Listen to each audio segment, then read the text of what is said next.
Жүсіпбек Ромбаевичти. Нурлан Алишерович, сиз жогорку соттун орун басары болуп иштегениңизге канча болду? 1,5 жыл. 1,5 жыл. Бул эми мурда болгон экен, мына Ноокат шаарында 34 участокты, 34 жер единицасын. Жанагы мектептердики. Мен жазык иштери боюнча орун басармын. Кандай иштер боюнча? Жазык, кылмыш иштери. Кылмыш иштери болсо, как раз сиздин алдыңызга жанакыны бердим, туурабы? Жазык иштери боюнча мен жалпы эле аны айтып коеюн. Ноокат шаарында соттордун жанагы беспределин. Госрегистрге бир жаран заявление жазат. Могул жерди мага кызыл китеп кылып бер деп. Госрегистр отказ кылат. Жаран госрегистрди сотко берет дагы, сот чечим чыгарып берет. Могу обязывать этип бер, кызыл китеп чыгарып бергенге деп. Ал жерде эстеликтер сатылып кеткен, соттордун чечими менен. Мектептердин жерлери сатылып кеткен. Маданият үйүнүн жерлери, бүткүл жанакы акимияттын жерлери. Барып текшериңиздер. 34 участок мамлекеттин жерлери. Урматтуу башкы прокурор, коопсуздук комитетинин өкүлү болсо, угуп алыңыздар. Соттун чечими менен кызыл китептерге чыгып кеткен.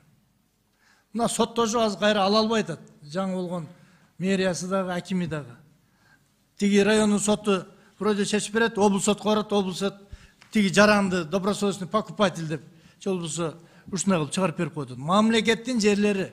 Биз кичинекейибизде өскөн жакшынакай эле жана парктардын жерлери.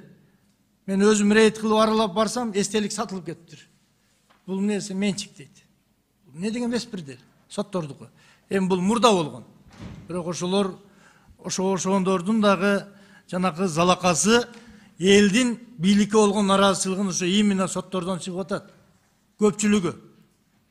Урматтуу президент Садыр Нуркожоевичке кайрылып кетет элем. Мен кече өзүм лично ушу зоналарга барып, кайрылып, жанагы соттолгон кишилер менен дагы сүйлөшүп келдим. Быйыл 2023 жылы 30 жыл болот конституциябызды кабыл алганыбызга. 1993 жылы 5 майда конституция кабыл алынган. Ушу 30 жылдыкка урматтуу президентибиз жалпы бир жана жеңил жана анча оор эмес кылмыштарга бир мунапыс жарыялап берсе. Амнистия. Айрыкча аялдарга.